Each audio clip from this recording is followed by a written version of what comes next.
والذين ينقضون عهد الله من بعد ميثاقه ويقطعون ما أمر الله به.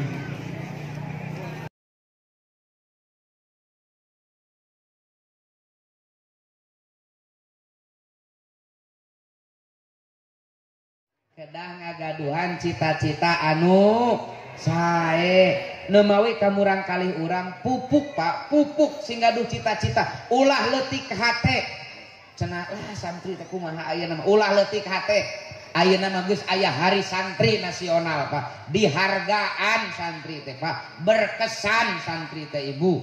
Makanya ka ibu-ibu anu gaduh murang kalih istri heg aya nu hoyong mileuleheungkeun, aya nu bogoheun, aya nu sumping santri ulah ditolak Ibu. Tanpa kunaon santri mah komo santri NU RKRI wae dijaga komo budak ibu. Komo lamun santrina resep ngarokok Pak, tanpa langsung Pak. Naon tukang ngarokok mah tong boro-boro ka majikanana leungit, korek leungit di teteangan Pak.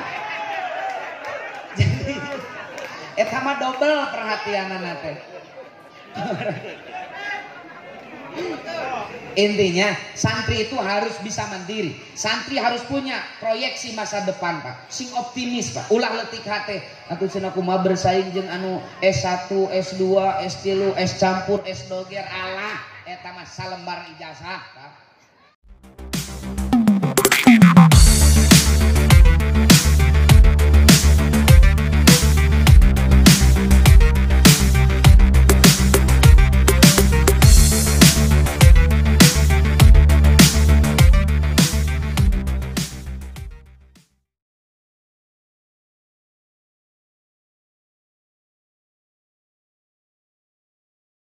Penganiayaan. Saya mau tanya sama ibu-ibu lah, biasanya ibu-ibu mah dasok jujur. Bu, ayah ibu-ibu teh payung nu pondok, payung nu panjang. Mana angkana bang? Subhanallah. Di mana-mana Pak ibu-ibu mah nu panjang. Mohon waktu ngawasna maksud ari bapak-bapak malah ceng teu penting panjang pondok, penting mah jero we. Materinya. Hadirin rahimakumullah. Salaresna simkuring isin sumarios di payunan Al Mukarram sadayana, para alumni Kangtos sadayana langkung paos perkawis ilmu agama. Makanya saya tidak akan mengkaji tentang kepesantrenan. Reuni ini memberikan satu pelajaran bagi kita, penyadaran bagi kita bahwa kita sebagai manusia tidak akan lepas dari yang namanya waktu. Waktu itu ada dua, satu waktu yang telah berlalu yang tinggal sejarah atau histori, kedua waktu yang akan datang yang masih misteri. Jadi tema kita kali ini bagaimana Islam menuntun kita umatnya untuk meninggalkan sejarah dan mempersiapkan masa depan. Kenapa masa depan harus disiapkan? Pepatah bijak mengatakan gagal merencanakan sama dengan merencanakan kegagalan. Gagal merencanakan sama dengan merencanakan kegagalan. Asa emut zaman Orde Barunya Pak. Di zaman Orde Baru ayah hiji menteri idola simkuring kapungkur mapa pinter si bapak eta mengabulak-balikeun kata. Mari kita memasyarakatkan istighfar dan mengistighfarkan masyarakat. Mari kita memasyarakatkan olahraga dan mengolahragakan masyarakat. Emut keneh Pak. Simkuring kadang emut kumaha pami anjeunanana ceramahna di Garut Pak. Kan ciri khas Garut mengadu domba, domba Garut. Mari kita memasyarakatkan adu domba dan mengadu dombakan. Satu sejarah. Sejarah itu ada dua, Pak. Satu sejarah yang given, dikasih oleh Allah tanpa kita pesan terlebih dahulu. Terima jadi. Seperti kita lahir dari siapa, suku bangsa kita apa, warna kulit kita bagaimana, bahasa kita macam apa, itu sejarah kita yang kita tidak pesan. Terima jadi. Laras tuh Pak. Atanapi ayah alumni di dieu mah anu nuju dina patuangan ibuna pesan ka Gusti Allah hoyong lahir di RT 01. Aya teu Pak? Gak ada. Potongan kita seperti ini, bahasa kita ini, suku bangsa kita ini, itu pemberian Allah yang tidak kita pesan. Makanya sesuatu yang tidak kita pesan jangan diributkan. Suku bangsa kita tidak sama, biar. Bahasa kita tidak sama, wajar. Warna kulit kita tidak sama, biar. Justru salah satu tujuan Islam diturunkan ke permukaan bumi 15 abad yang lalu, salah satu tujuannya adalah menghapuskan ras diskriminasi.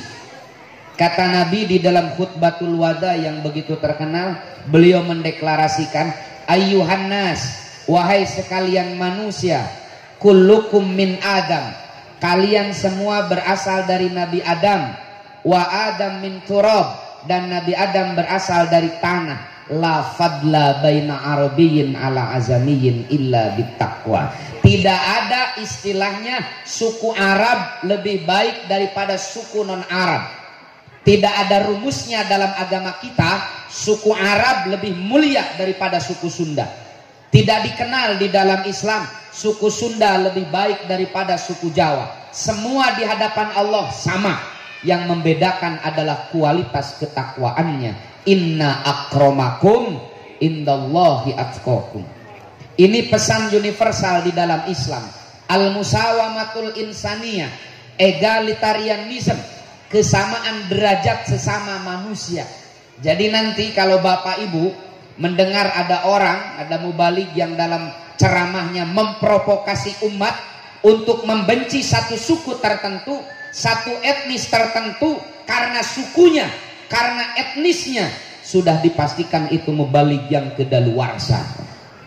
Kenapa? 15 abad yang lalu Nabi telah mendeklarasikan la fadla baina arabiyyin ala azamiyyin illa bittaqwa. Tapi ibu bapak, meskipun kita tidak pesan kepada Allah agar kita dijadikan bangsa Indonesia, kita patut bersyukur Allah jadikan kita bagian dari Indonesia. Bapak bersyukur jantan orang Indonesia.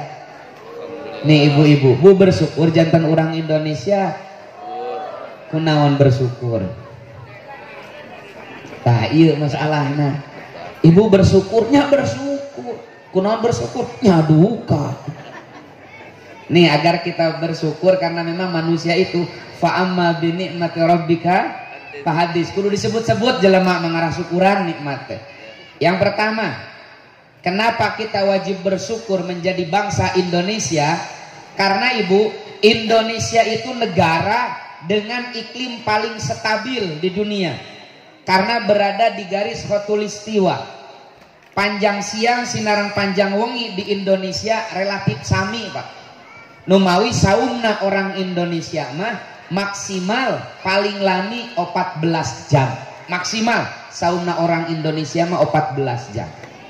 Saya tahun 2012 mengambil master di Belanda. Tahun pertama saya di sana lagi musim panas Pak. Ramadan itu lagi puncaknya musim panas. Kita puasa 20 jam Pak. Jam 10 malam baru adzan maghrib, jam 2 sudah adzan subuh. Kabayang tebu repotna pamun urang saum 20 jam. Urang mah boro-boro 20 jam, 14 jam saum. Kan setengah jam memeh buka kolak teges dicocol oli. Kan tenan 20 jam. Kedua, Indonesia itu negara yang luar biasa kaya. Saya tidak perlu mengabsen kekayaan bangsa kita, anugerah Allah yang luar biasa. Satu saja faktanya, Indonesia itu negara dengan kepulauan terbesar, terbanyak di dunia. Tidak ada negara yang mempunyai pulau sebanyak Indonesia. Pulau Indonesia itu, Ibu, yang sudah terdaftar di UNESCO itu 14.800 pulau. Eta can kaasup Pulau Gadung jeung Pulau Gebang. Tambah 2 berarti. Nu katilu. Indonesia itu negara yang relatif aman, Pak. Negara yang relatif aman. Awal tahun 2019 saya mengikuti seminar internasional di Singapura. Salah satu pematerinya adalah Syekh Adnan Al-Afyuni, Mufti Damaskus, Syria, penulis kitab Al-Alaqah Bainaddin wal Waqon. Ketika kita ngobrol, kata beliau, kalau istilah kita, bersyukurlah kalian bangsa Indonesia, karena kalian berada di negara yang aman, sehingga kalian bebas mengamalkan ajaran agama tanpa was-was. Kami ini di Suriah, kata beliau, yang sudah 8 tahun perang saudara, keamanan entah harus di mana kami temukan. Nu aya ISIS geningan, Pak. Kantos nguping ISIS. ISIS anu di Suriah, anu teroris, Pak. Sanes ISIS di Ciamis. Saurna di Ciamis ge seueur ISIS ngerasa. Tapi eta mah ISIS musuhna tukang kiridit. Anu ditagih teh jawabanana isuk sore, isuk sore. Ditagih isuk-isuk engke sore. Ditagih sore isuk-isuk we. Nah, isuk sore singkatanana sanes ISIS eta. Ieu mah ISIS anu di Timur Tengah. Kami ini di Suriah yang sedang perang saudara, keamanan entah harus di mana kami temukan. Jangankan untuk reunian seperti ini, Pak, kata beliau. Hanya untuk Jumatan saja kami ini was-was. Karena banyak kasus ketika kami khidmat ibadah Jumat, tiba-tiba bom bunuh diri meledak di tengah-tengah masjid itu. Ketika kami khidmat ibadah Jumat, tiba-tiba roket ISIS meledak di tengah-tengah masjid kami.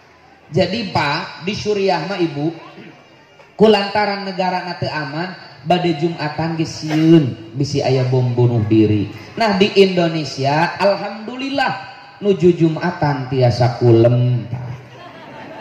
Saking ku amanah, Pak. Di Suriah marek Jumatan teh sieun bisi aya bom bunuh diri da teu aman. Di Indonesia mah bakat ku aman nuju Jumatan tiasa alhamdulillah. Nemawi mari sama-sama kita jaga, kita rawat ketenangan, ketentraman negara yang kita cintai ini. Kenapa? Karena keamanan itu mahal harganya. Makanya saya di Nahdlatul Ulama, saya di Gerakan Pemuda Ansor, didoktrin oleh kiai-kiai kami, hubbul waton minal, hubbul waton minal, hubbul waton minal, cinta tanah air bagian daripada iman. Hubul waton ngangeto, Pak, teke ngangedod. Mun ngangedod mah jadi hubul wadon, Pak. Beda arti eta teh, Pak. Kemarin ada ya, baru kemarin belajar ilmu agama lah, mualaf namanya juga, menyalahkan doktrin Kiai NU ini. Apa itu hubul waton minal iman? Nasionalisme, mencintai tanah air itu tidak ada dalilnya, tidak ada contohnya. Eueuh ti dituna. Padahal lain eueuh ti dituna, pacan ka ditu we teh. Tong boro-boro hubul waton minal iman padahal nu rada serius. Ayeuna mah nih. Kemarin kebetulan saya di Komisi Fatwa MUI, saya mendapatkan surat permohonan dari salah satu MUI kabupaten tertentu di Jawa Barat untuk halakoh menjawab meme yang berkembang. Meme gambar ulah make K.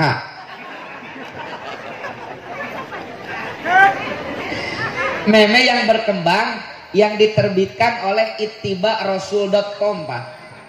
Didinya tertuang ciri-ciri masjid sunnah. Ciri-ciri masjid sunnah. Hiji ciri masjid sunnah teh cek si eta teu aya tasbih. Ari di masjid ieu aya tasbih, Pak. Nah, iya mah jigana masjid bid'ah. Da cek si eta masjid sunnah mah teu aya tasbih, da cenah tasbih teh ti Hindu Buddha, Pak. pada sok nonton film Shaolin merenanya marake tasbih, oh tasbih teh Hindu Buddha cenanya. Padahal hadis tentang tasbih itu banyak dan sahih, Pak. Imam Jalaluddin As-Suyuti menulis satu kitab khusus judulnya Al-Minhah fis Sibhah. Di sana disampaikan sekitar 17 hadis tentang tasbih pada zaman Rasulullah sallallahu alaihi wasallam. Salah satunya hadis sahih riwayat Imam Ahmad, Abu Dawud dan At-Tabrani. Suatu malam Nabi menemui sahabat Abu Hurairah. Can kula Abu Hurairah, cek Rasulullah teh meureun kieu. Can sare roh. Kan Abu Hurairah berarti panggilanana teu acan ya Rasul. Di tangan Abu Hurairah ada tambang yang diikat, jadi diikat-ikat, Pak, ditali-tali. Kata Nabi, apa yang ada di tanganmu? Kata Abu Hurairah, saya belum bisa tidur ya Rasul sebelum berzikir sehitungan simpul di tali ini. Di etangku putra Abu Hurairah, tali nate aya 2000 tali. Jadi tasbihna Abu Hurairah mah 2000. Kan tasbihna alumni Miftahul Ulum mangan 100 eta teh. Komo keur usum PPKM kieu dikorteng jadi 33 dipake gelang. Tasbihna Abu Hurairah mah aya 2000. Hadis yang kedua, riwayat Ibnu Hibban. Nabi satu malam mendatangi istrinya dari bangsa Yahudi, namanya Sofiyah binti Huyai Al-Akhtab, istri Nabi dari suku Yahudi. Di hadapan Sofiyah ada mangkuk besar berisi batu-batu kerikil. Ditaruh Rasulullah teh, cik atuh neng kena-kena PPKM eta kerikil dileg-legan. Sanes dituang ya Rasul, saya berzikir menggunakan batu ini. Satu kali berzikir saya pindahkan batu ini keluar. Subhanallah, subhanallah, subhanallah, subhanallah. Setelah keluar semua, saya masukkan lagi, baru saya bisa istirahat ya Rasul. Kata Nabi, aku telah berzikir lebih banyak berhitungan batu yang ada di mangkukmu. Kaya, Pak. Jika lamun zaman Rasulullah ayat tasbih digital, Pak, para sahabat ngangena tasbih digital, Pak. Mau dipencet-pencet ringannya. Banyaklah hadisnya, Pak. Ayeuna mah datang boro-boro nu kitu. Ini tantangan kita alumni pesantren hari ini. Banyak orang yang mempelajari agama hanya di media. Pan kapungkur urang mah mempelajari agama teh qiraatul kutub, maca kitab. Ayeuna mah seueur karena era digital qiraatul YouTube. Maca YouTube. Banyak mereka anak-anak muda yang belajar agama dari media sosial berani menyalahkan praktek yang dilakukan oleh alumni pesantren, Pak, yang sudah puluhan tahun mempelajari ilmu agama. Contoh kamari viral di YouTube ada seorang ustadz doktor gelarnya, Pak. Dia bilang begini, praktek keberagamaan umat Islam di Indonesia sudah banyak yang menyimpang dari yang dicontohkan oleh Nabi. Sudah berbaur antara yang sunnah dan yang bid'ah. Salah satunya kata dia mengusap wajah setelah sholat. Hari urang sok ngusapa mun teu mamitos na depan, Pak. Tah cek sambil ngadoa asyhadu alla ilaha illa huwar rahmanur rahim Allahumma dhib anniyal hamma wal hazan. Nah cek si eta mah eta teh eueuh dalilna. Mustahil kiai kita mengajarkan sesuatu yang tidak mempunyai dalil, mustahil, Pak. Kiai kita lebih alim, lebih waro. Mengusap wajah setelah sholat apakah dicontohkan oleh Nabi? Ya. Ayatnya hadisna pabalatak, Pak. Saya temukan satu dalam kitab Al-Awsat, kitab hadis yang ditulis oleh Imam At-Tabrani. Kedua saya baca dalam kitab hadis karya Al-Imam Al-Hafidh Al-Haythami, judulnya Mazmaz Zawaid. Di sana diriwayatkan hadis Hasan dari Anas bin Malik. Kata Anas bin Malik, ketika Nabi salam ke sebelah kiri, beliau pegang ubun-ubunnya, kadang langsung mengusap wajahnya sambil berdoa Bismillahillazi la ilaha illa huwar rahmanur rahim Allahumma dhib anniyal hamma wal hazan. Mirip dengan praktek yang kita terima dari guru kita. Nute ayat dalil nama, Pak. Nute dicontohan ku Rasulullah mah ibu ngusap banget batu rata sholat. Tak etan ulah mah Assalamualaikum warahmatullahi. Assalamualaikum warahmatullahi. Kayak anu bid'ah mah. Ari ngusapaman teu nyalira mah Rasulullah yang mencontohkan. Makanya kata Al-Imam Nawawi di dalam Al-Majmu' Syarah Muhadzab, Al-Majmu' Syarah Muhadzab ya Pak, yang 23 jilid. Sanes Majmu' Syarif ya. Kan aya Majmu' Syarif ini pada kita tahlil gini. Kata Al-Imam Nawawi dalam Al-Majmu', karena informasi hadisnya dua, Nabi pegang ubun-ubun dan mengusap wajah, yang afdol itu pegang ubun-ubun lalu turun mengusap wajah. Kata An-Nawawi, ulama ahli hadis itu Pak. Apalagi mencintai tanah air Pak. Dibuli cenana mencintai tanah air teh. Allah tidituna hubul waton minal iman, hadis dhaif, hadis palsu. Oke, kita akan lihat. Apakah mencintai tanah air ada dalilnya? Banyak. Imam Ibnu Jarir At-Tabari di dalam tafsirnya Al-Jami'ul Bayan memberikan asbabun nuzul surat Al-Qasas ayat 85. Surat naon Pak? Ayat ketika Nabi keluar di malam hijrah dari Mekah, Nabi baru sampai di Zuhfah.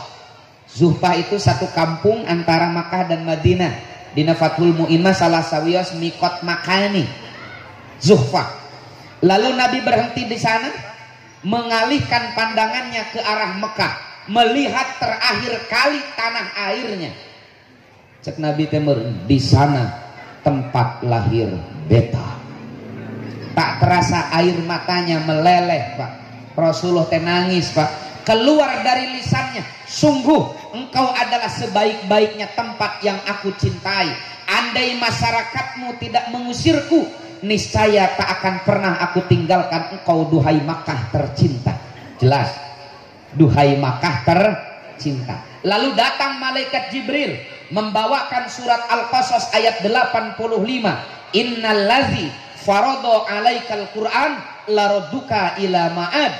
Sungguh Allah yang telah mewajibkanmu menjalankan hukum-hukum Al-Quran, laradduka ila ma'ad, akan segera mengembalikanmu ila ma'ad, ke tempat kembali.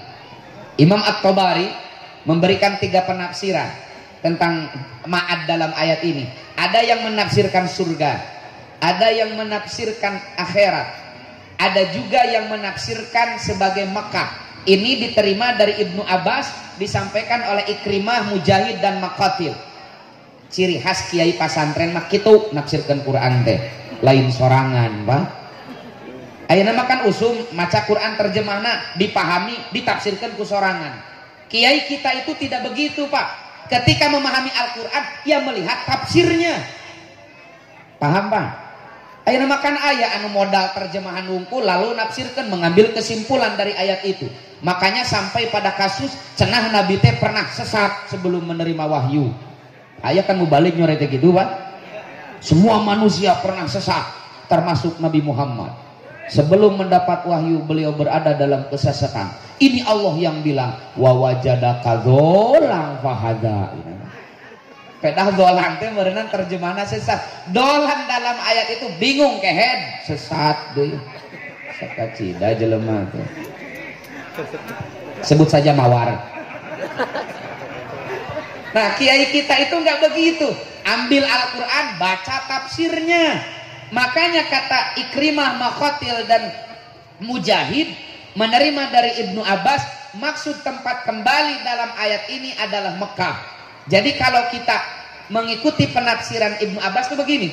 Sungguh Allah yang telah mewajibkanmu menjalankan hukum-hukum Al-Quran akan segera mengembalikanmu ke Mekah. Gitu.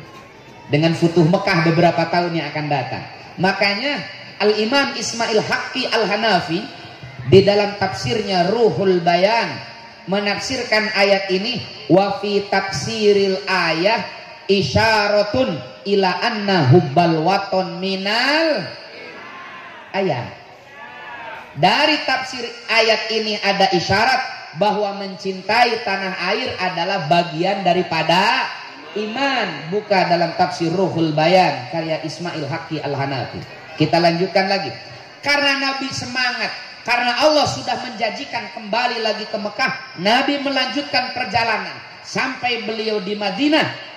Dan yang jarang disampaikan itu, ketika Nabi datang di Madinah, Madinah itu Pak sedang diberlakukan PPKM level 3 Pak. Kerusum wabah Madinah itu ketika Nabi datang itu Pak. Sehingga Sayyidina Abu Bakar mengeluh, kabayangan tunkeun tanah kelahiran anu glamor Mekah sebagai kota metropolitan, kada sumping ka kampung anu kerusum wabah Pak. Sayyidina Abu Bakar mengeluh, terdengar keluhan Sayyidina Abu Bakar oleh Rasulullah. Kata Rasulullah, aminkan. Ini hadis riwayat Imam Bukhari, urutan hadis ke 5275. Kata Nabi, Allahumma habib ilainal Madinah kahubbina Makkah au asyad.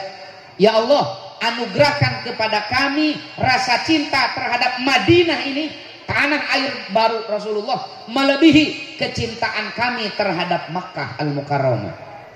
Ayah, Nabi nyontohan mencintai tanah air. Nabi sampai memohon kepada Allah. Ini hadisnya Imam Bukhari yang meriwayatkan. Allahumma habib ilainal Madinah kahubbina Makkah au asyad. Ya Allah, anugerahkan kepada kami rasa cinta terhadap Madinah melebihi kecintaan kami terhadap Makkah. Hiji deui lah kago. Di urutan hadis ke 1500-an disampaikan ketika Nabi pulang dari luar kota Pak, tos dakwah mulih ke Madinah, sudah terlihat tembok-tembok Madinah. Nabi tancap gas Pak. Nabi mempercepat kendaraannya ingin segera sampai ke Madinah.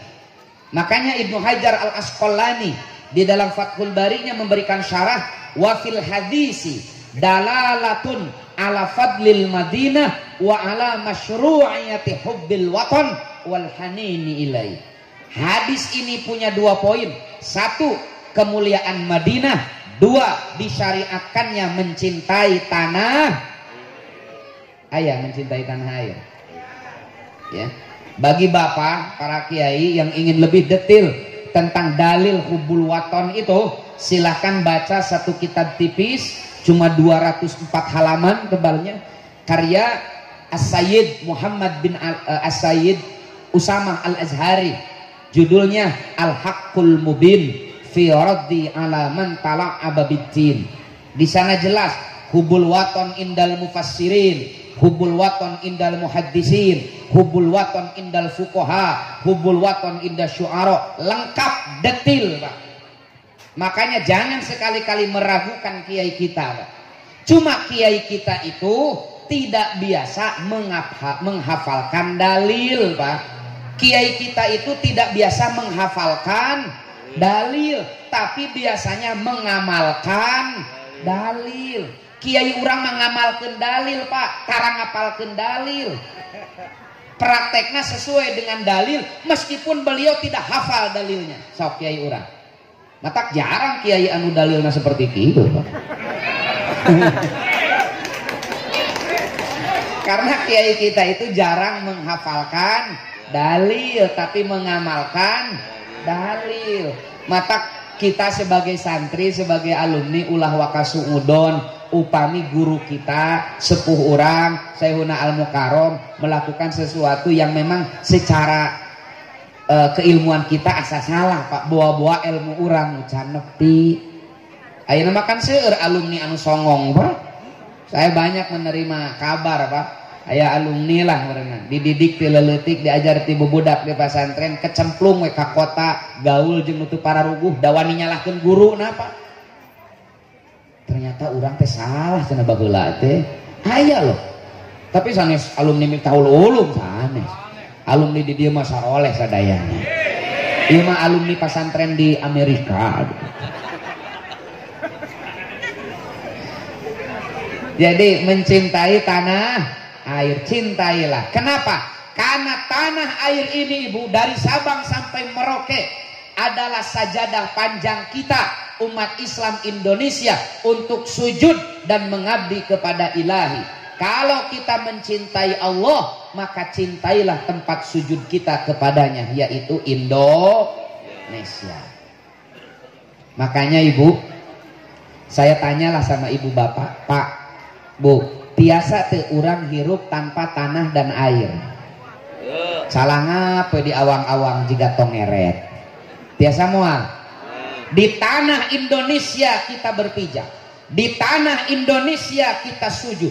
Air Indonesia yang kita minum, dengan air Indonesia pula kita bersuci. Makanya menjaga tanah air adalah modal utama kita untuk merealisasikan keimanan dan keislaman kita.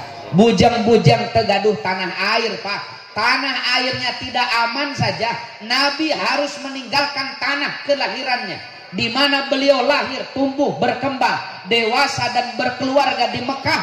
Karena Mekahnya tidak aman, sulit untuk mengamalkan keimanan, Nabi harus pindah, harus hijrah ratusan kilometer ke Madinah. Numawi urang mah di dia Indonesia menuju aman, doa. Ibu cinta ke Indonesia? Pak cinta ke Indonesia? Nah melempem itu. Cinta ke Indonesia? Osok ngaduakan Indonesia? Tong bohong. Cinta ke Indonesia? Nya cinta. Osok ngaduakan Indonesia? Nyatara. Ngadoa teh agni nabi halalika we anharomika. Si pejit nu dipentak ke Allah teh. Makanya Pak, Ibu, upami caroge Ibu sadinten 30 kali nyarios I love you ka Ibu. Sadinten 30 kali. Tapi can pernah maraban. Ibu percaya moal? Kunaon teu percaya? Teu aya buktos ngan modal waos. Makanya kalau kita mencintai Indonesia yang Rasulullah ajarkan, dicontohkan oleh Nabiullah Ibrahim di dalam surat Al-Baqarah ayat 126. Wa idz qala Ibrahimu rabbij'al hadza baladan aminah warzuq ahlahu minas samarat. Lihat Pak, sebelum Nabi Ibrahim memohon kepada Allah, warzuq ahlahu minas samarat, limpahkan kepada penduduknya rizki dari tumbuh-tumbuhan, yang pertama kali Nabi Ibrahim mohonkan adalah baladan aminah, negara yang aman dulu Pak. Karena negara yang aman adalah modal utama kita dalam meraih semua cita-cita. Dengan negara aman, ibadah nyaman. Dengan negara aman, bisnis nyaman. Dengan negara aman, belajar nyaman. Dengan negara aman, nyanung modalnya negara. Oke.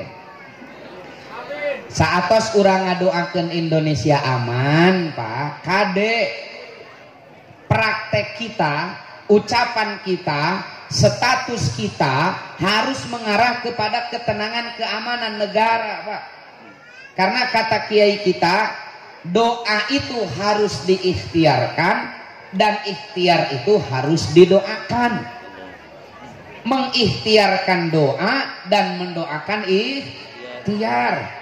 Sok imah bayangkan ya Pak, ayah hiji santri siang wengi ngadua ka Allah hoyong pinter, tapi ngaji tara ngapalkeun komo, ceuk syariat pinter moal. Makanya kalau kita berdoa kepada Allah agar Indonesia aman, maka ucapan kita, perilaku kita, aktivitas kita, status kita di medsos harus mengarah kepada ketenangan keamanan Indonesia Pak. Ieu mah ari ngadoa Indonesia hoyong aman, tapi dina medsos provokatif, dina medsos kabeutina nyebar-nyebar berita bohong, nyebar hoak, terang hoak. Pan urang teh dicare ku kolot tiba heula ujang ulah hohoak. Ka ayeuna mah keur usum pa hohoak itu. Nya nyebar berita bohong, provokasi, nyebar fitnah, membuka aib orang di media sosial. Apakah itu yang dimaksudkan ikhtiar meraih negara aman? Bohong Pak. Nih hati-hati sekarang itu hoak itu bahaya Pak. Nabi Adam diusir ku Allah di surga korban hoak Nabi Adam teh Pak. Kan dicarioskeun dina tafsir Sawi, Nabi Adam nuju raos calik sanarang Siti Hawa di surga. Datang si iblis. Sagerdam. Alhamdulillah senior sini. Pan senior napa? Dina tafsir Sawi kan disampaikan iblis itu diciptakan 500 tahun di surga itu sebelum Adam.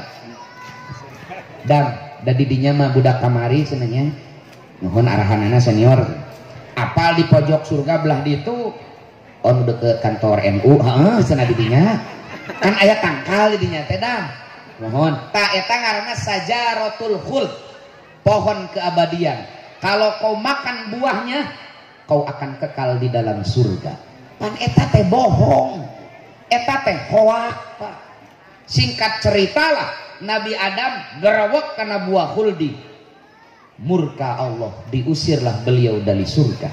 Jadi korban hoak pertama dalam sejarah peradaban manusia adalah Nabiullah Adam alaihissalam. Dan produsen hoak pertama, penyebar hoak pertama dalam sejarah adalah iblis. Matak lamun aya jelema kabekina nyieun berita bohong, nyebar-nyebar berita bohong, meresahkan masyarakat dengan berita fitnah, buah-buah balad gitu. Ini hati-hati Pak, berita bohong itu. Wala taqfu ma laisa laka bihi ilmun. Janganlah kita mengikuti sesuatu yang kita tidak paham betul terhadap hal itu. Ya, in ja'akum fasik binaba'in fatabayyanu dina Al-Qur'an. Lamun urang mendapatkan informasi, mendapatkan satu kabar, ulah waka percaya, cek recheck dulu, buah-buah ieu teh bohong, buah-buah ieu teh fitnah, buah-buah ieu teh diprodusen oleh seseorang yang menginginkan negara kacau, menginginkan persaudaraan rada panas. Kan kudu kitu kita diajari di pesantren, Pak. Makanya terlalu kalau ada alumni Miftahul Ulum yang bertahun-tahun belajar ilmu agama tapi kabekina nyebar hoak, terlalu Pak. Bagaimana Al-Quran telah mendidik kita supaya bersikap di dalam media. Oke, kita kembali lagi. Jadi kalau kita menginginkan Indonesia aman, maka praktek kita, ucapan kita, status kita di media sosial harus mengarah kepada ketenangan, keamanan, kesejahteraan Indonesia. Itu yang pertama, sejarah yang dikasih. Kedua, ada sejarah yang diciptakan. Nah, memang dipasihan ku Allah, aya mah diciptakeun. Contohnya seperti kieu lah. Aya ibu muda anu di kantun pupus ku carogena. Lalu si ibu muda itu panggil anak laki-laki paling besar. Aa ka dieu. Ayeuna si bapak tos almarhum, mamah titip lamun jaga aa dewasa, lamun jaga aa jadi suami, contoh almarhum bapaknya. 20 tahun mamah berumah tangga sareng almarhum, rasanya belum pernah almarhum itu melukai hati mamah.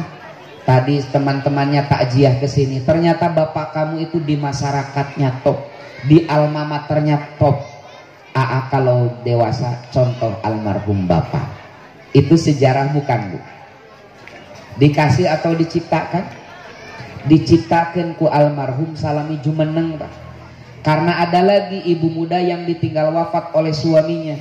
Dia panggil anak laki-laki paling besar, aa ka dieu. Mamah rek wasiat, ayeuna si bapak geus almarhum, mamah titip lamun jaga aa dewasa, lamun jaga aa jadi suami, kadenya ulah seperti almarhum si bapak. 20 tahun mamah berumah tangga jeung si bapak, da gawena teh ngarudegkeun hate mamah. Tapi alhamdulillah pitulung ti Allah, bapak maneh teh ponok umur. Ta eta teh pertolongan ti Allah ka mamah, dalam si bapak panjang umur majigana penderitaan mamah bakal leuwih panjang dah. Sok buktina ayeuna karek 7na si bapak tuh tingali mamah geus naik 2 kilo tan ayeuna. Makanya sejarah yang diciptakan pun ada dua. Satu sejarah indah, dua sejarah yang tidak indah. Makanya di dalam surat Asy-Syu'ara ayat 84 ada doa begini, waj'alli lisana sidqin fil akhirin. Ya Allah, jadikan akhir hidupku, jadikan akhir hayatku sebagai kenangan indah, sebagai sejarah indah yang bisa dikenang, diteladani oleh anak cucu di masa yang akan datang. Kita perlu sadar, Pak, setiap nafas yang kita hembuskan, setiap kalimat yang kita ucapkan, setiap status yang kita upload di media sosial, itu laksana torehan tinta di dalam kanvas kehidupan kita. Setelah kita mati, kita akan melihat seperti apa lukisan kehidupan kita. Pilihannya cuma ada dua, lukisan indah atau lukisan yang tidak indah. Mudah-mudahan Allah Subhanahu wa taala masih yang hidayah taufik inayah ka urang sadayana supados urang tiasa ngantunkeun ninggalkeun sejarah indah nu tiasa dikenang diteladani oleh anak cucu kita 20, 30, 50 tahun yang akan datang. Kedua, di samping mempunyai sejarah, manusia juga menghadapi masa depan. Ini masih misteri, tidak kita ketahui. Bujang-bujang 5-10 tahun kapayun ibu, apa yang akan menimpa kita besok? Lihat di dalam surat Luqman ayat 34. Wa ma tadri nafsum madza taksibu goda. Kita tidak akan tahu apa yang akan menimpa kita besok. Ayeuna mah urang tiasalah sareng kersana Pak Kuwu nelpon, nga-WA, menakan lah di Mangku Bumi tiasalah kapanpun bisa ya Pak Kuwu. Tapi siapa tahu 5 tahun yang akan datang, 10 tahun kemudian bade penak sareng Pak Kuwu teh hesena luar biasa datos jadi menteri dalam negeri. Bapak boleh tertawa atau menertawakan, tapi ketika Allah berkehendak kun fayakun, siapa yang bisa menjawab? Masa depan itu misteri, tidak kita ketahui. Nah, karena masa depan itu masih misteri, tidak kita ketahui, mari kita melihat bagaimana agama kita menuntun kita untuk menyongsong masa depan. Karena sekali lagi, gagal merencanakan sama dengan merencanakan kegagalan. Saur bapak ibu anu sepuh teh, lah atuh ujang ulah ngabahas masa depan, abah manggeus masa bodoh. Ibu bapak, kita yakin bahwa akan ada akhirat sesudah dunia, akan ada hidup sesudah mati. Masa depan kita bukan hanya di dunia ini, tapi sampai kelak di akhirat. Bahkan kata Imam Ahmad bin Hambal mengatakan, perjuangan seorang muslim selesai ketika kakinya menginjak surga. Masih panjang masa depan kita itu Pak. Masalah anu saha maot tipayun eta mah kumaha absenan. Bade bapak-bapak tipayun abi paneuri mangga ridho. Atuh cenah ngeunah we balikeun cenah ujang paneuri bapak ti heula sok. Da sadaya nage bakal. Nah, karena masa depan itu masih misteri, tidak kita ketahui. Satu ibu, dalam menghadapi masa depan yang masih misteri, agama kita mengajarkan agar kita mempunyai visi ideal supados urang ngagaduhan cita-cita anu sae. Kenapa? Karena power itu Pak, kekuatan itu terletak di kepala kita, bukan di otot kita. Contoh lah, ada tembok setinggi 2 meter, saur saya guna teh, yang lompat. Pengersa 2 meter juga nama mual biasa, pasti mual bisa Pak. Kenapa? Di kepala saya sudah ada rumus mual bisa, pasti mual bisa. Tapi hiji waktos abdi diudag 3 anjing edan bu, 3 anjing nata anjing bulldog, anjing helder, anjing kampung, 3 anana rabies Pak. Ngebecir sim kuring lompat. Tiba-tiba di tengah jalan ada tembok setinggi 2 meter. Saya pasti meyakinkan dalam hati dan pikiran saya harus bisa melewati tembok ini. Sebab kalau tidak, saya adalah makhluk Allah keempat yang rabies setelah 3 anjing itu. Insya Allah bisa. Nah, ini pentingnya memotivasi santri-santri, memotivasi kita sebagai palangan pesantren. Jangan pesimis, harus optimis dalam menatap masa depan, karena agama kita mengajarkan itu dalam menyongsong masa depan. Optimis, penuh harapan, roja ilallah, gaduh cita-cita anu sae. Ayatnya cenah Qur'an nu nitah gaduh cita-cita anu sae. Nah, sim kuring da yakin lah ieu al mukarram sadayana, al alim al alamah, almarhum al maghfurlah gitu kan. Hafal surat Al Furqan ayat 74. Sok ibu-ibu heula alumni istri baca Al Furqan ayat 74. Kayak dipasihan hadiah ku ketua alumni.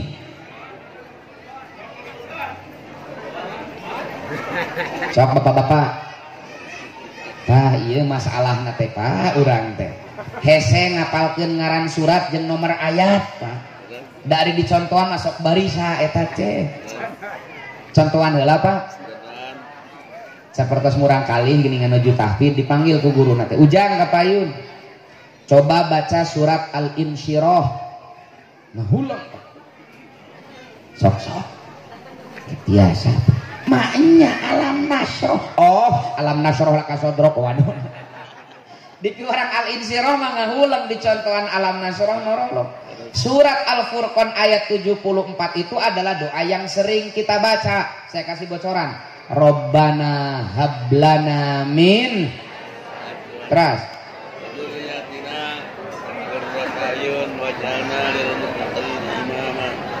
laras kan biasanya tadi Al-Furqan ayat 74 bahkan ayat nu ngajawab nate paling tawakal Pak, wallahu a'lam bishawab.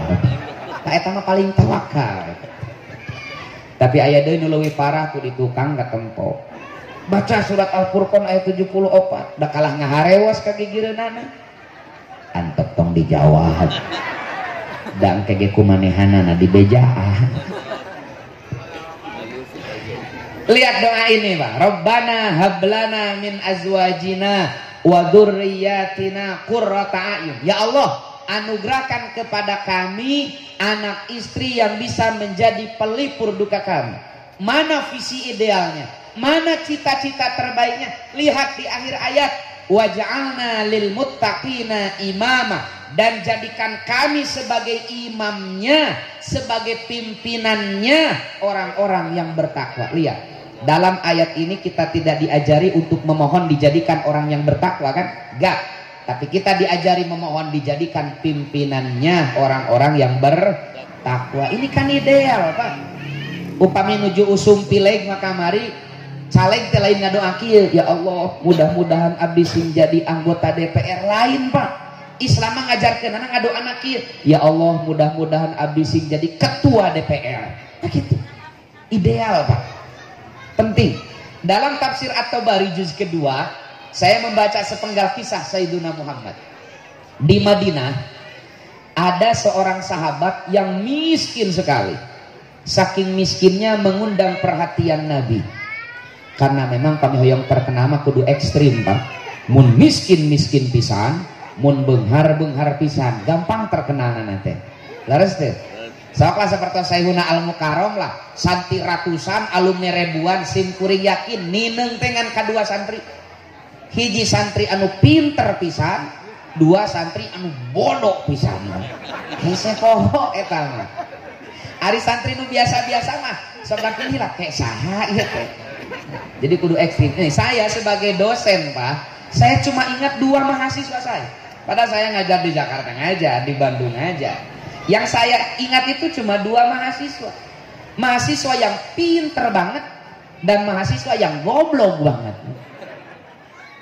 Dan yang paling saya ingat itu mahasiswi. Serius Pak.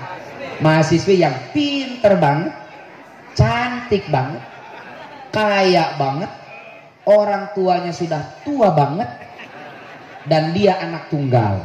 Mah dituna nomor WA anak. Nggak, maksud saya kalau ingin terkenal tuh harus eye catching. Nah si sahabat ini saking miskinnya mengundang perhatian Nabi. Lalu datang Nabi menghampirinya.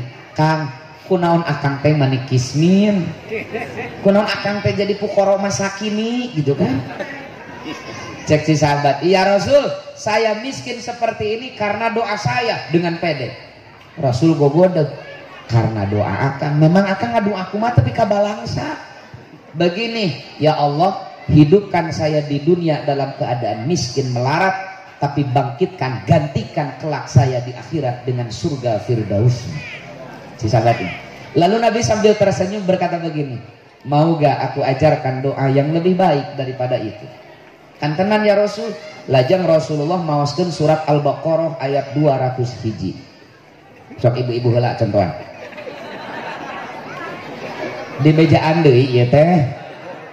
Rabbana atina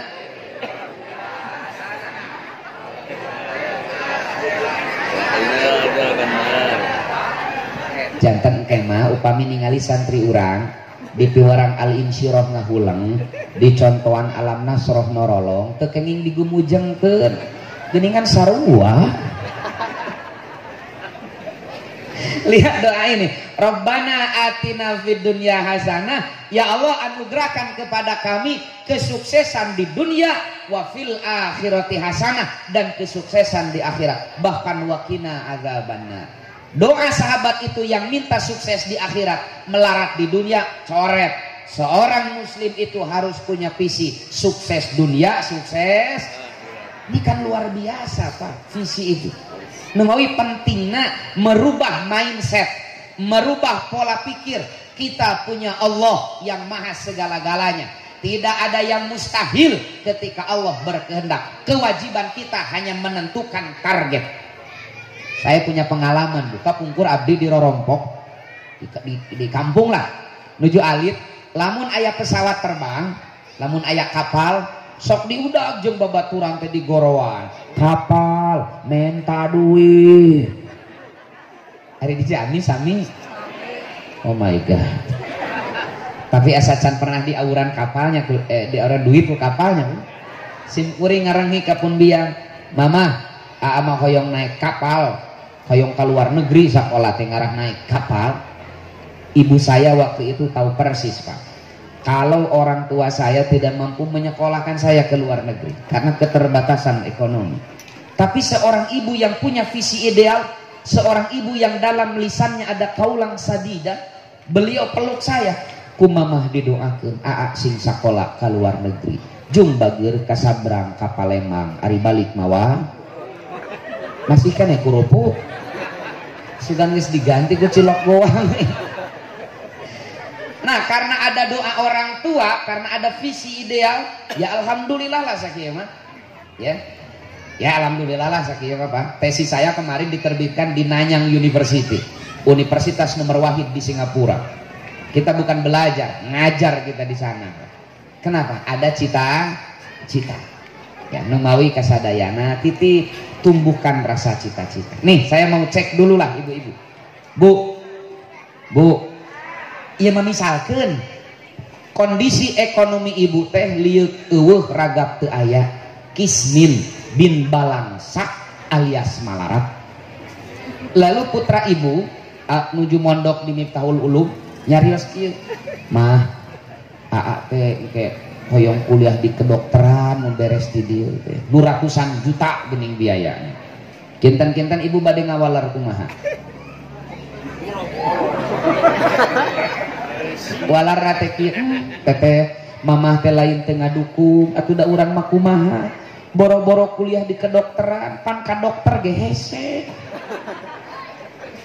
Aya deui leuwih parah, aa mah hoyong we kuliah di kedokteran ari ranking sesuai dengan jumlah murid jenengan.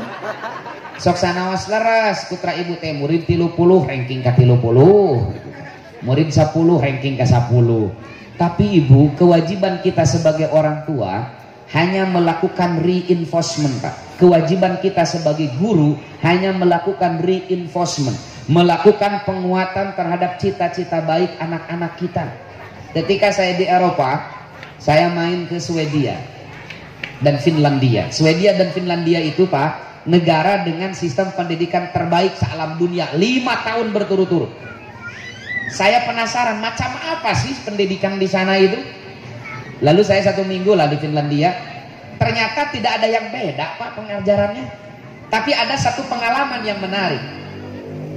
Anak tingkat PAUD, tingkat SD, sebelum masuk tiap hari itu dibariskan di luar kelas. Dipanggil hiji-hiji ku guruna. "Udin, ayo." Pan Udin masa dunia Pak aya di Eropa ini. Ditaras ku guruna teh, "Kamu mau jadi apa?" "Saya ingin jadi pilot." Misalnya. Si ibunya, si gurunya itu usap kepalanya. 10, 20, 30 tahun yang akan datang kau akan seperti yang kau inginkan, tergantung hari ini kau di dalam kelas. Jadi ketika anak masuk di kelas, membuka buku, lain jang beres ngajawab soal. Belajar mereka bukan hanya untuk mendapatkan satu lembar yang namanya ijazah, tapi mereka punya pikiran jauh ke depan. Hari ini menentukan saya di kemudian hari. Terangsang motivasi itu. Sim kuring ngemut baheula ge da urang asa pernah dibariskeun kieu ku guru teh di hareupeun kelas dipanggil hiji-hiji, tapi lim ditanya cita-cita, dipariksa kuku jeung huntu nya. Sok baheula. Laras tuh Pak. Ternyata dari hal seperti itu, makanya saya baca surat An-Nisa ayat 9 ketika Allah mewanti-wanti agar kita tidak meninggalkan generasi yang lemah. Waliyahsyalladzina law taraku min khalfihim, panjang. Solusinya kan cuma ada dua. Satu, falyattaqullaha, kita bertakwa kepada Allah dan mewariskan ketakwaan itu kepada anak cucu. Ini sering dibahas, saya makmum saja pada Syaihuna. Yang jarang dibahas itu solusi nomor dua Pak. Wal yaqulu qaulan sadida, dan kalian bicara benar. Dulu waktu saya di pondok Pak tidak paham apa kaitannya antara bicara benar dengan generasi unggul di masa yang akan datang. Lalu saya baca tafsir Munir Al-Munir fil Aqidah wa Syariah wal Manhaj karya Syekh Wahbah Zuhaili. Bukan tafsir Munir karya Imam Nawawi ya, yang Marah Labid yang 2 jilid. Ini karya Syekh Wahbah Zuhaili yang 17 jilid. Di sana disampaikan kata Syekh Wahbah Zuhaili, maksud kaulang sadida, bicara baik dalam ayat ini baik dalam 2 hal. Satu, benar, benar, kaulang sadida, bicara benar. Benar dalam 2 hal. Satu, benar kontennya, esikna benar. 2, benar konteksnya, ngadugikeunana sae. Pamisur bahasa orang tema kaulang sadida teh berkata baik yang baik dan benar. Baik penyampaiannya, benar isinya. Karena banyak perkataan yang isinya benar tapi ngadugikeunana kirang sae, janten awon Pak. Contoh, ibu saya teh di piwarang olahraga ku caroge ngajagi kesehatan. Saya Bu, saya. Tapi caroge ibu nyarios na kieu. Mah, cing atuh sing daek olahraga ngarah body teh puguh bentukna. Ieu mah mani amu yata kitu. Tuh tingali body tatangga keur ngepel mah mani bohay mah. Eta teh sok olahraga. Ibu rawas dikitukeun. Untung gelas teh ngalayangkeun. Sanaos leres ibu teh bodina teh amuradul tapi kan teu ngeunah disebut amu yata mah. Makanya saya ditanya sama istri saya itu, "Mah, Papa Pak, Mama sekarang gendut ya?" "Enggak loh Mah." Yang bener Pak, Mama gendut kan? Enggak, badan Mama itu mirip seperti pahala bulan suci Ramadan. Maksudnya apa? Berlipat-lipat.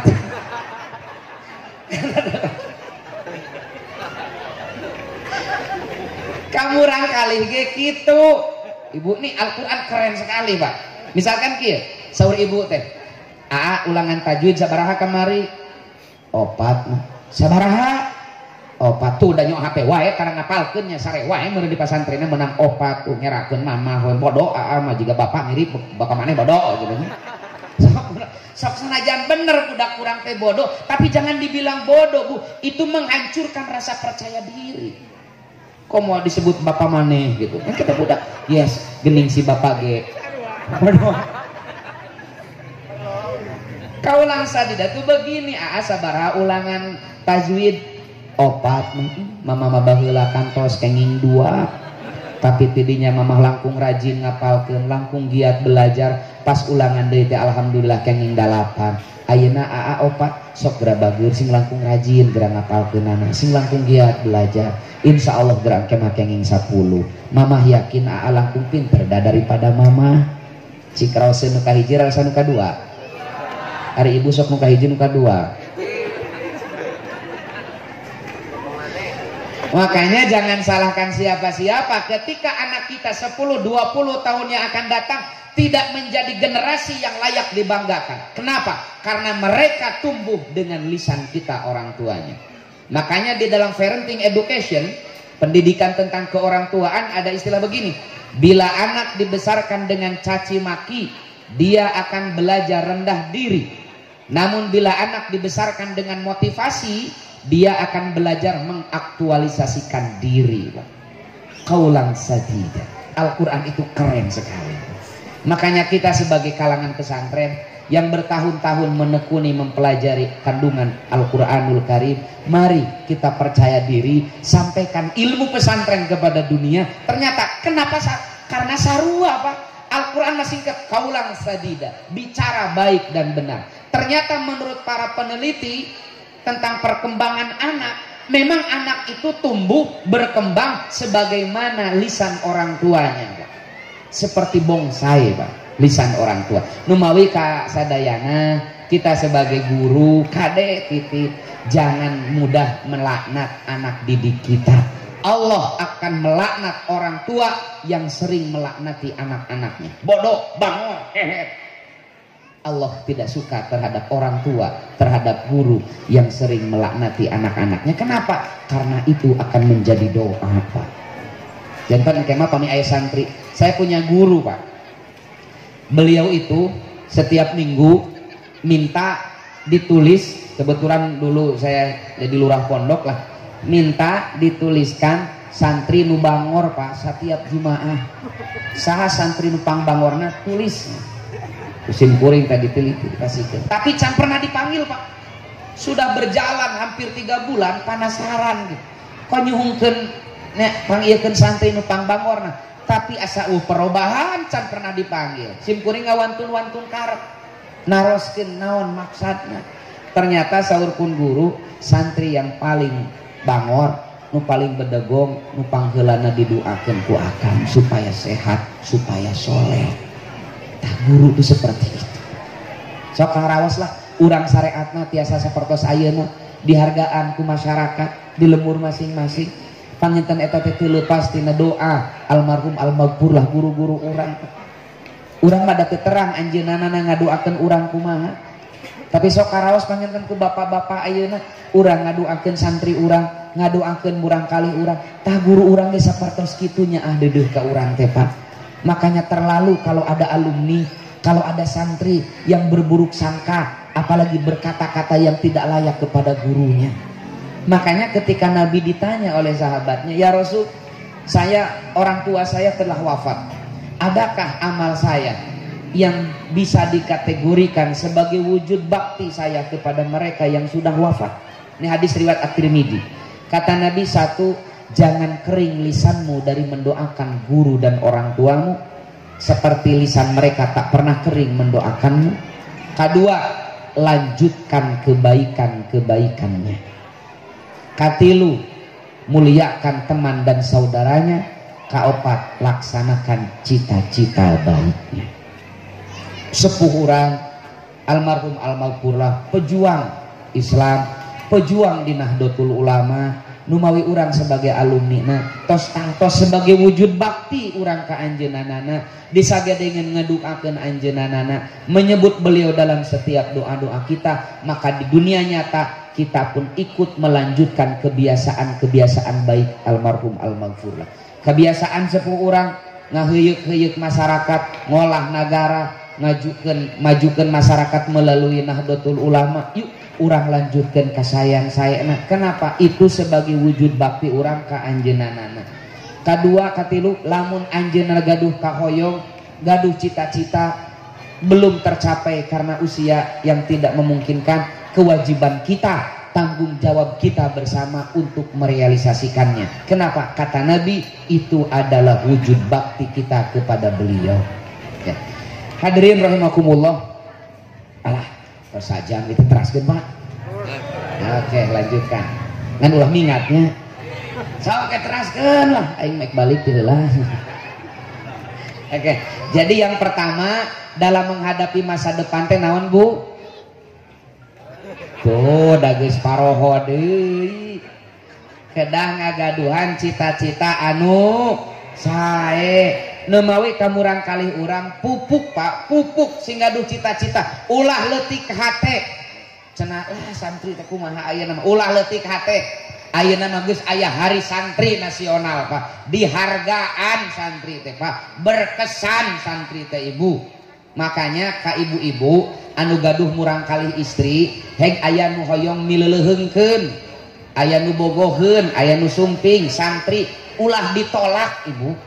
Tanpa kunaon santri mah komo santri NU RKRI wae dijaga, komo budak ibu. Komo lamun santrina resep ngarokok, Pak, tanpa langsung, Pak. Naon tukang ngarokok mah tong boro-boro ka majikanana leungit, korek leungit di teteangan, Pak. Jadi eta mah double perhatianana teh. Intinya santri itu harus bisa mandiri, santri harus punya proyeksi masa depan Pak, sing optimis Pak, ulah letik hati aku cenah kumaha bersaing jeung anu S1, S2, S3, S campur, S doger, alah eta mah salembar ijazah Pak. Sampai hari ini ijazah S1, S2 saya, S3 saya itu gak kepake Pak, fotokopian lagi gak beger-beger di rumah Pak. Kenapa? Karena ternyata saya lebih memilih, ternyata ilmu yang saya dapati di pondok lebih bermanfaat, lebih berharga ketika saya rasakan di tengah-tengah masyarakat. Lain tina ijazah Pak, lain berarti ulah kuliah ya. Saya juga ya mengikuti pendidikan formal S1, S2, S3, sebentar lagi postdoktoral. Postdoktoral itu seberes S3 aya di belajar 2 tahun, postdoktoral namanya ya, cuma di Indonesia belum ada. Nah postdoktoral, tapi saya merasakan ternyata ilmu yang saya dapati di pondok itu luar biasa. Kenapa? Ketika di pondok, guru kita itu menjadi contoh, bukan memberi contoh Pak. Beda menjadi contoh, memberi contoh. Memberi contoh mah 5-10 menit beres Pak. Tapi menjadi contoh ada keistiqomahan, ya, ada kontinuitas. Ketika guru kita mengatakan duha itu baik, guru orang panggetona salat duha Pak. Ketika guru kita mengatakan bahwa zakat itu baik, guru kita nusok zakat Pak. Ada contoh di dalam perilakunya. Tapi maaf di lembaga pendidikan formal itu saya jarang lihat Pak. Misalkan murang kali ibu diajarkan di sekolah TKD barudak, upami barang tuang teh kedah caliknya eta teh akhlak dina Islam. Mohon ibu keluar tidinya istirahat, ibu nanya pengsukro ditaros ku budak teh, ibu punten sanes barang tuang teh kedah calik, heueuh dahar sangu ieu mah sukro. Tapi di pondok itu enggak. Guru kita adalah teladan kita, menjadi contoh Pak. Sok ayeuna mah seueur Pak, nu KKO, terang KKO. Kalah ka omong Pak. Ledakan dirimu di tempat maksiat itu, ledakan dirimu di tempat orang kufur itu, kau akan masuk surga tanpa hisab, disambut oleh 20 bidadari. Anu teroris ya Pak. Tapi si eta nu ngomongna teh nyontohan Pak. Kalau betul meledakkan diri di tengah orang banyak itu masuk surga tanpa hisab, kunaon teu sia teh heula Pak. Leres teh. Lihat kiai kita itu tidak pernah. Mereka menyampaikan apa yang selalu mereka lakukan, menjadi contoh. Mata hati-hati ayeuna Pak, seueur ayeuna mah nu teu pararuguh, loba jurig nyiliwuri Pak. Setan mindah rupa. Tantangan kita lebih besar Pak hari ini. Luar biasa. Makanya jauh-jauh hari Nabi memberikan informasi sataftariku ummati, tentang iftirakul ummah itu. Ini hadisnya mutawatir, kata Imam At-Tirmidzi, diriwayatkan At-Tirmidzi, Abu Daud, Ibnu Majah, Imam Ahmad bin Hanbal, bahwa umat ini akan terpecah menjadi 73 sekte. Semuanya celaka kata Nabi kecuali satu Pak. Semuanya celaka kecuali satu. Nabi ditanya, siapa yang selamat itu ya Rasul? Nabi jawabnya 3. Di kala lain Nabi menjawab as-sawadul a'zam, mayoritas. Di kala kedua Nabi menjawabnya al-jamaah. Yang ketiga Nabi menjawabnya ma'ana alaihi wa ashabi. Yang akan selamat itu. Nah numawi sok aya heureuy gitu kan aya nama. Kan Nabi apalah di MU. Sok aya curhat kieu. Lah jangan naon yang MU-MU-an. Nu penting na Islam we. Akang na Islam, MU lain, Muhammadiyah lain, Persis lain. Kusim kering di heureuyan. Oh buah-buah akang teh Islam nu lain segitu. Lamun teresep maka NU kari ulah, jangan menyudutkan orang yang sedang aktif di NU. Seneng galeuh teu seneng teu kenging. Geuleuh masing-masing Pak. Ayeuna makan repot. Aya alumni ningali guruna aktif di organisasi tertentu di NU, rame diomongkeun Pak. Ini jangan-jangan kita melukai hati kiai kita Pak.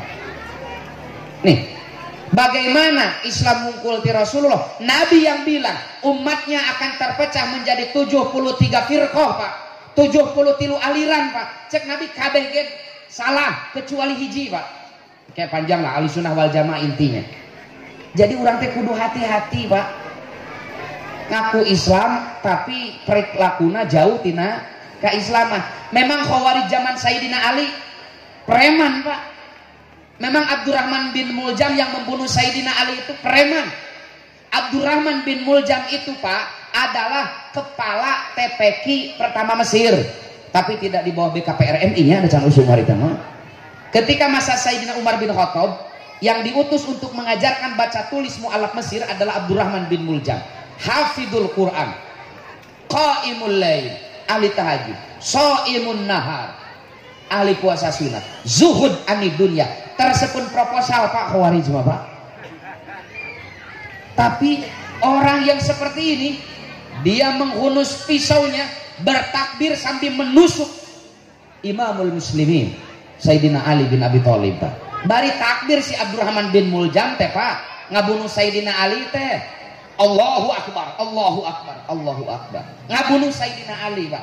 Khawarij pertama itu, cek dalam sejarah ya. Makanya kita akan paham apa itu Ahlus Sunnah wal Jamaah anu ku Rasul dititipkeun teh. Peganglah bin nawajib dengan gigi gerahammu. Apa ahli sunnah wal jamaah? Orang kan ahli sunnah wal jamaah teh ya nu kunut cenanya. Lah eta mah sederhana Pak. Ya, nanti dalam beberapa, biasanya kalau saya kajiannya halakoh kita akan bedah maksud Ahlus Sunnah wal Jamaah itu secara definitif. Para ulama sunnah itu seperti apa? Karena ada menurut fikih, ada menurut usul fikih, ada menurut ulama hadis, ada menurut ulama ahli akidah. So, sunnah menurut fikih makan yusabu ala fi'liha wa la yu'aqabu ala tarkiha. Kira-kira lamun ahlu sunnah dipahami sebagai sunnah secara fikih cocok moal Pak. Orang bakal berpahala kalau berahlu sunnah, teu nanaon, teu dosa lamun orang jadi khawarij, jadi syiah, jadi murjiah. Cocok gak Pak? Karena kan wala yu'aqabu ala tarkiha. Ini kita bedah dulu. Ahlus sunnah itu bukan sunnah secara fikih Pak sunnahnya. Apakah secara usul fikih? Ini yang paling enak usul fikih itu al-mustasqa min ilmil usul kayak Al-Ghazali. Di sana didefinisikan sunnah secara usul fikih itu adalah qaulun nabi, fi'lun nabi, takrirun nabi, lit tasyri'. Ucapan nabi, perilaku nabi, penetapan nabi yang mengandung hukum agama. Kalau perilaku nabi tidak mengandung hukum agama, bukan sunnah menurut ulama usul fikih. Cek di dalam kitab usul fikih.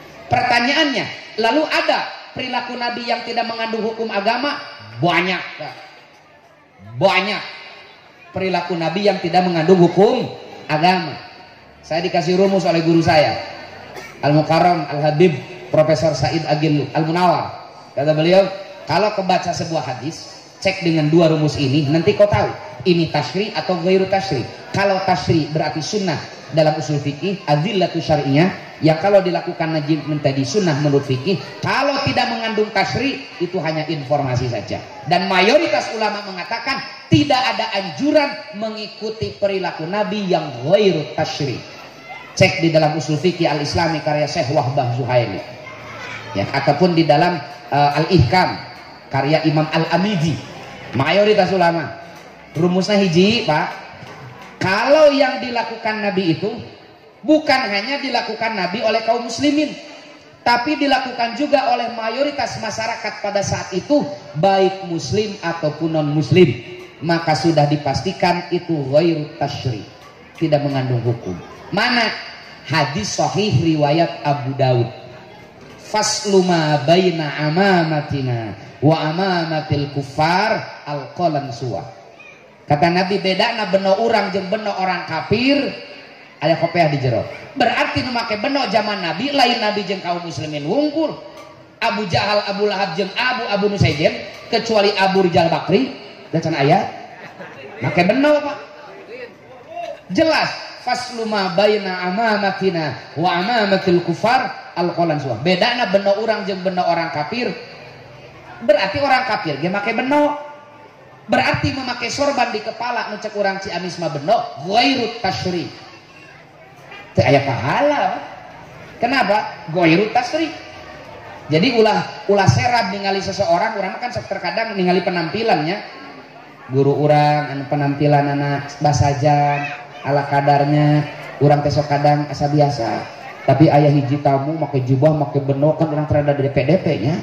Ieu teh syekh buat copet eta teh.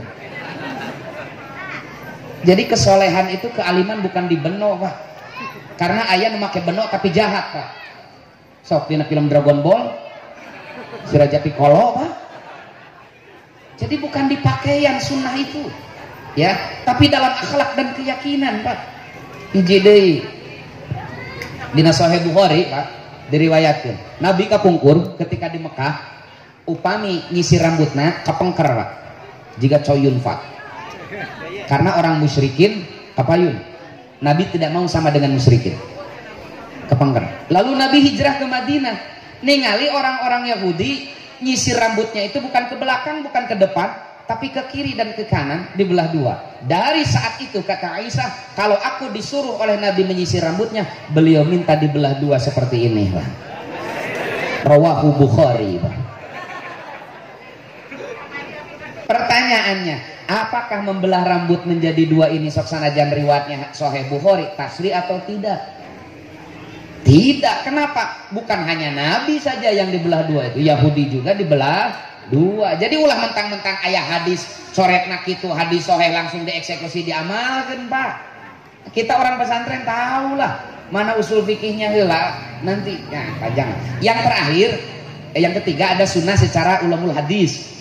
As-sunnah yal hadis, pokok nama cek ulama hadis, informasi tentang Nabi nya hadis teh nya teh sunnah, sunnah ya hadis, hadis ya sunnah. Jadi ulama ahli hadis mengumpulkan semua informasi tentang hadis Nabi, kayak ulama usul fikih memilah dan memilih mana yang tasri, mana yang ghair tasri. Yang tasri menjadi adillatu syar'iyyah, argumentasi dalam beragama yang kalau dilakukan nanti menjadi sunnah secara fikih, yusabu ayat fi'liha. Yang ghairu tasri hanya sebatas informasi. Yang terakhir ada sunnah menurut ulama ahli akidah Pak. Sunnah menurut ulama ahli akidah karena term ahlu sunnah wal jamaah ada pada tataran akidah, maka yang lebih otoritatif menafsirkan sunnah dalam ayat dalam hadis ini adalah sunnah para ulama ahli akidah. Kata para ulama ahli akidah ini bisa Anda baca di dalam kitab Syekh Ali Jum'ah Al-Bayan lima yasgolul adhan, atau bisa juga dibaca di dalam kitab Risalatu Ahlu Sunnah karya Kiai Hasyim Asy'ari. Di sana disampaikan as-sunnah itu at-tariqatul mardiyah salakaha Rasulullah sallallahu alaihi wasallam au ghairuhu mimman huwa alamun fiddin ka sahabat. Jadi sunnah di dalam ahlu sunnah itu adalah pola pikir, keyakinan, manhaj yang diridhoi oleh Allah, yang telah ditempuh oleh Rasulullah, diikuti oleh para sahabat, dilanjutkan oleh para tabi'in dan seterusnya sampai kepada kita. Jadi barometer ahlu sunnah itu adalah pola pikir, keyakinan yang diridhoi oleh Allah subhanahu wa ta'ala. Lain di subah, lain di sorban, lain di lisan ahli sunnah itu dalam keyakinan. Khawarij tinggal Pak, hafidul Quran, qaimul lail, shaimun nahar, zuhud anid dunya, kurang kumaha solehna khawarij secara fisik. Tapi khawarij yang 4.800 orang, ini saya baca di dalam Al-Kamil Fit Tarikh karya Ibnu Asir, saya baca di dalam Al-Bidayah wan Nihayah karya Ibnu Katsir. Orang khawarij yang dinihawan, yang digempur oleh Sayyidina Ali itu sekitar 4.800 orang, diserbu oleh Sayyidina Ali Pak. Kenapa?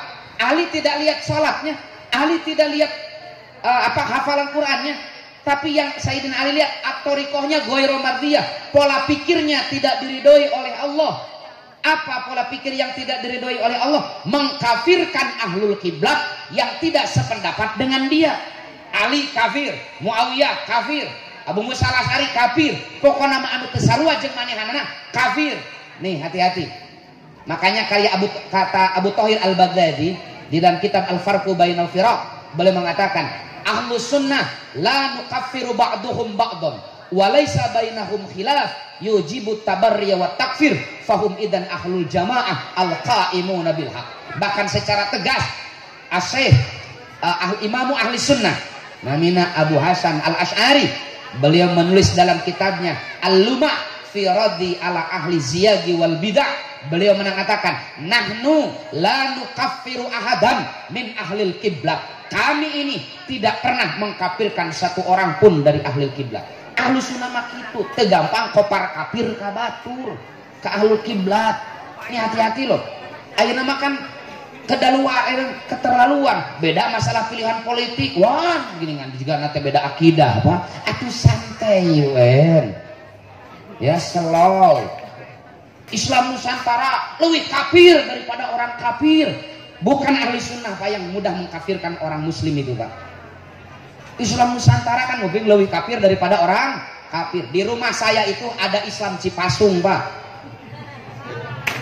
Tuh alumni ayah Islam negeri itu, Universitas Islam Negeri UIN, IAIN. Itu pernah ribut geningan. Islam negeri berarti zaman Rasulullah Islam swasta dong. Islam Nusantara ngejeblak tahun 80-an Pak. Di Jalan Soekarno Hatta Bandung, Uninus. Universitas Islam Nusantara. Gening nu ngapir-ngapirkeun kadinya. Islam Cipasung, Islam negeri. Naon bedana jeung Islam Nusantara? Ngaidopatkeun Islam kana Nusantara Pak. Naon bedana jeung Islam terpadu? Sok aya kan SD Islam terpadu. Berarti zaman Nabi mah teu terpadu. Gak ada yang pernah protes itu. Wala taqfu ma laisa laka bihi ilmun. Islam Nusantara teh kiai-kiai Nahdlatul Ulama yang bikin tema muktamar tahun 2015 Pak. Kiai-kiai NU teh Pak. Lah sok bandingkeun jeung Bapak kealimanana jeung urang, alim mana Pak Kiai NU itu? Mbah Sahal Mahfud itu ketua umum MUI pusat itu Pak. Kiai Miftahul Ahyar itu Pak yang menyetujui Islam Nusantara sebagai tema itu. Ieu mah dikafirkeun ku urang anu santri dengan 30 siki Pak. Nih, hati-hati loh Pak. Jangan mudah mengkafirkan. Tak aya teh kerusum kitu Pak. Gampang manusia ngapirkan manusia sejen. Rasulullah mah berjuang nate ngaislamkeun jelema kafir. Aya nama aya nu ngapirkan urang Islam kan rieuh alhamdulillah teh Pak. Ini hati-hati lamun urang teresep kali ulah Pak. Ini penting Pak. Kenapa?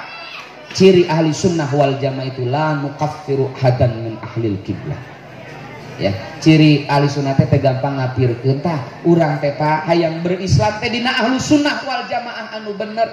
Di tengah rongrongan 72 sekte, 72 firqah di dalam Islam anu geus puguh salahna Pak. Syiah bergentayangan, Wahabi pabalatak ayeuna teh Pak. Khawarij modern maruncul nya anu saeutik kafir pemerintah togut eta geuningan kafir sebenarnya tah eta teh khawarij zaman modern Pak ya. Karena ahlu sunnah itu jelas kan kata Imam An-Nawawi di dalam Al-Minhaj syarah Sahih Muslim Al-Hajjaj wa ammal khuruj alaihim wa qitaluhum faharamun bi ijma'il muslimin. Kita keluar dari ketaatan terhadap pemerintah apalagi sampai memerangi mereka, kata Imam An-Nawawi, haram ijma umat Islam sok sanajan pamarentahna fasik jeung zalim. Paham Pak? Ayeuna makan keur usum ari ka pamarentah dicaci maki geuningannya ari bantuanna beuki. Lain di Ciamis ieu mah, di Amerika. Nih kita harus lihat ahli sunnah wal jamaah itu Pak adalah ruh yang menggerakkan lisan kita, adalah ruh yang menggerakkan kaki kita, adalah ruh yang menggerakkan jari jemari kita ketika menulis di media sosial. Apa itu? At-thariqatul mardhiyah, pola pikir, jalan hidup, keyakinan yang diridhoi oleh Allah Subhanahu wa Ta'ala. Dan itulah Islam Ahlus Sunnah wal Jamaah, Islam yang diwariskan oleh Rasulullah Shallallahu Alaihi Wasallam, Islam yang murni yang kita terima dari guru-guru kita di pondok pesantren. Mata kiai urang mah jarang ke para kafir kabatur Pak, sieun Pak. Kenapa? Ada urang mah tanggung jawab kena keimanan, tersetuju akan mah tersetuju, gitu ya wungkul kan? Tinggalin kealiman sepuh urang, tara sesat, kafir, wah keren gitu kan? Ya kiai kita itu. Saya berbeda dengan ini, gitu Pak.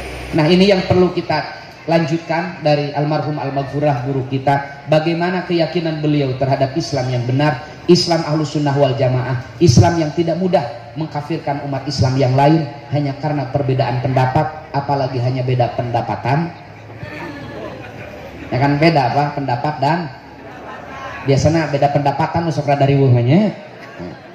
Bukan hanya itulah, berbeda biasa. Tong bujang-bujang beda alumni, tong bujeng-bujeng beda alma mater saguru sailmu. Imam Al-Baihaqi meriwayatkan sebuah kisah dina Manaqibus Syafi'il Kubra.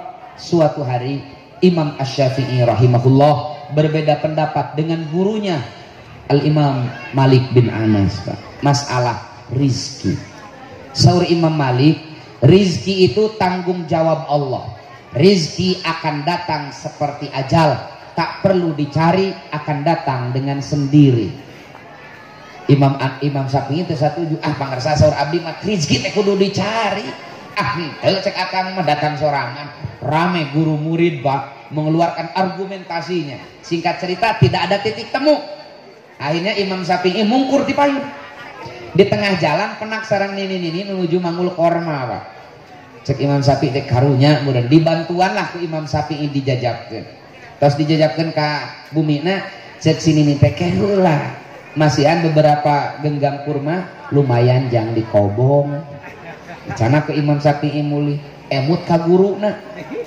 Dalil terbaik itu, dalil tak terbantahkan adalah fakta. Ini adalah fakta bahwa rizki itu dicari, bukan datang dengan sendiri. Eta mulih deui ka pasantren nepangan Imam Malik. Assalamualaikum, jalan, saha, abdi. Yuk kak kelewat. Kumaha cenah? Pancek guru nah Imam Syafi'i berarti.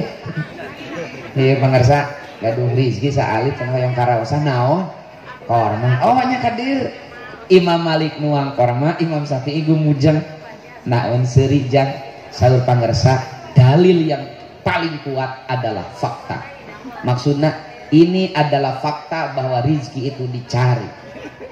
Ngebahas lamun abdi cek syariat teu mantuan nini eta da korma moal datang sorangan ka abdi kan. Imam Malik kan bari gumujeng akang ge sarua sila di dieu teh tadi ieu korma dianterkeun ka dieu kumaneh. Iya ge fakta bahwa rizki teh datang dengan akhirnya magaru mujeng dua nana tah lamun nu beda pendapat nu alim jeung nu alim betah ka urang teh Pak. Ieu mah nu beda pendapat orang bodoh beda pendapat jeung orang pinter, atawa orang bodoh beda pendapat jeung orang bodoh, pajenggut-jenggut jeung nu botak lanang Pak. Mata lamun nu pinter jeung nu pinter ikhtilaf itu rahmat ka urang teh jadi resep, jadi banyak alternatif Pak. Nganu repot mah urang teh pede ngarasa urang alim sabanding jeung anu urang dikritikan repot Pak. Numawi kasadayana titip Islam Ahlus Sunnah wal Jamaah nu dipelajari ku urang di dieu nu katampi tina lisan almarhum al-maghfurlah cepeng pageuh cirina pangintenan hiji tidak mudah mengkafirkan ahlul kiblat hanya gara-gara perbedaan pendapat, apalagi hanya beda pendapatan. Yang kedua, dalam menghadapi masa depan yang masih misteri, tapi siang teuing lah bisi kapok kena ceramah nemean di dieu jamaah seueur ceramah teh 3 jam. Isuk pagi teh silaturahim deui ditaros ku ibu-ibu teh saha ceramah eta budak leutik nu kamari geuning basa alumnya. Oh budak eta mending ulah datang. Naon kitu kamari geus ya 3 jam ceramahna arek balik ti heula era. Mending ulah datang.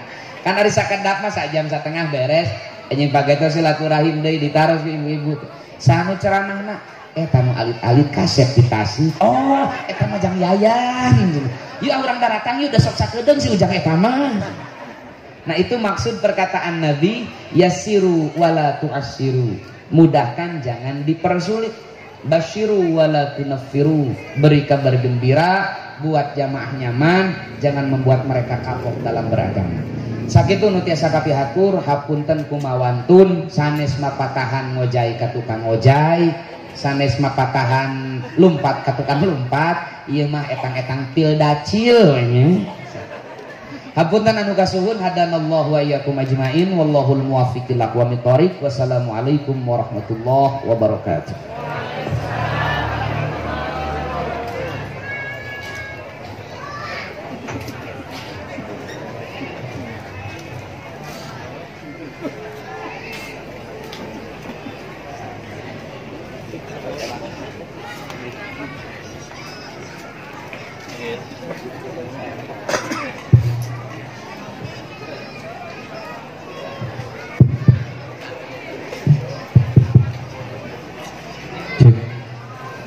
Hadirin yang berbahagia, alhamdulillah acara inti tausiah telah kita simak bersama. Mudah-mudahan kita dapat mengambil hikmahnya.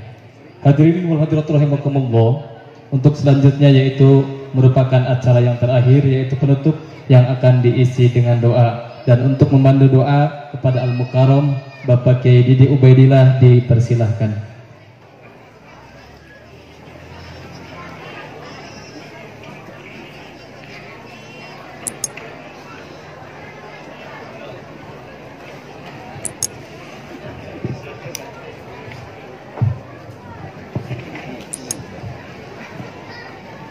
Assalamualaikum warahmatullahi wabarakatuh.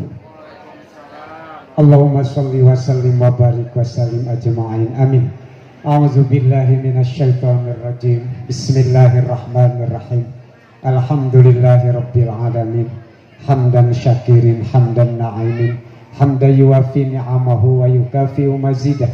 Ya Rabbana lakal hamdu kama yanbaghi li jalali wajhikal karim wali azimi sultanik. Rabbana zalamna anfusana wa illam taghfir lana wa tarhamna